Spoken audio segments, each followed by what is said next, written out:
Assalamualaikum warahmatullahi wabarakatuh. Nama saya Vera Angelina Pesik, Stambuk A401-20152.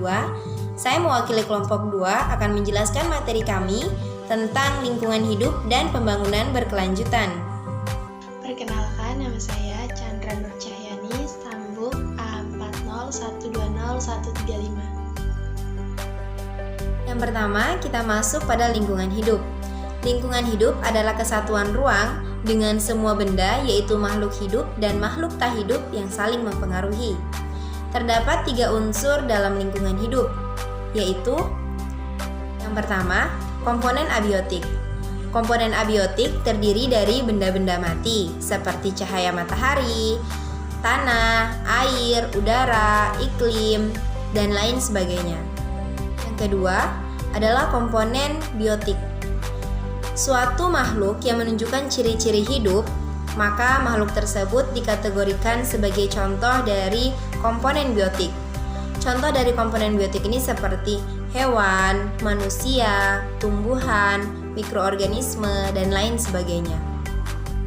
Yang ketiga, sosial budaya. Unsur yang diciptakan manusia yang di dalamnya terdapat nilai, gagasan, norma, keyakinan, serta perilaku manusia sebagai makhluk sosial atau makhluk yang tidak dapat hidup sendiri. Sekarang kita masuk pada manfaat lingkungan bagi kehidupan.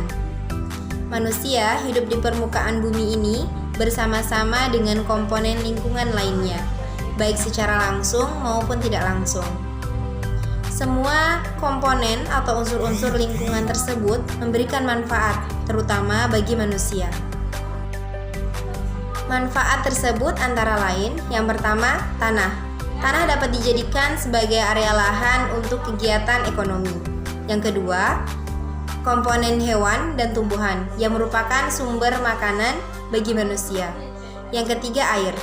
Air merupakan kebutuhan utama bagi makhluk hidup, terutama manusia. Sekarang kita masuk pada fungsi lingkungan hidup. Ada 5 fungsi dari lingkungan hidup. Yang pertama, sebagai tempat untuk bertahan hidup. Yang kedua, sebagai tempat untuk bersosialisasi. Yang ketiga, sebagai tempat untuk mencari kekayaan. Yang keempat, sebagai sumber edukasi. Dan yang kelima, sebagai sarana kebudayaan atau sebagai sumber kebudayaan. Pembangunan berkelanjutan. Pembangunan berkelanjutan adalah pembangunan yang memenuhi kebutuhan masa kini tanpa harus mengurangi kemampuannya memenuhi kebutuhan dari generasi yang akan datang. Dampak negatif dari pembangunan berkelanjutan antara lain yaitu yang pertama, kesehatan. Masalah itu timbul karena pembangunan tersebut telah menciptakan habitat baru atau memperbaiki habitat lama bagi vektor penyakit sehingga menyebabkan kesehatan terganggu, misalnya malaria, DBD, dan sebagainya. Yang ketiga, pencemaran udara. Pencemaran udara ini bisa disebabkan oleh asap kendaraan dan mesin industri yang semakin banyak. Ketiga, pencemaran air. Air adalah kebutuhan pokok bagi makhluk hidup. Namun seiring dengan adanya pembangunan berkelanjutan, kini banyak sumber daya air yang tercemar seperti sungai, laut, dan sebagainya. Prinsip dasar pembangunan berkelanjutan. Yang pertama, pemerataan dan keadilan sosial. Dalam hal ini, pembangunan berkelanjutan harus menjamin adanya pemerataan untuk generasi sekarang dan yang akan datang, berupa pemerataan distribusi sumber lahan, faktor produksi, dan ekonomi yang berkeseimbangan atau adil berupa kesejahteraan semua lapisan masyarakat. Yang kedua, menghargai keanekaragaman atau diversity.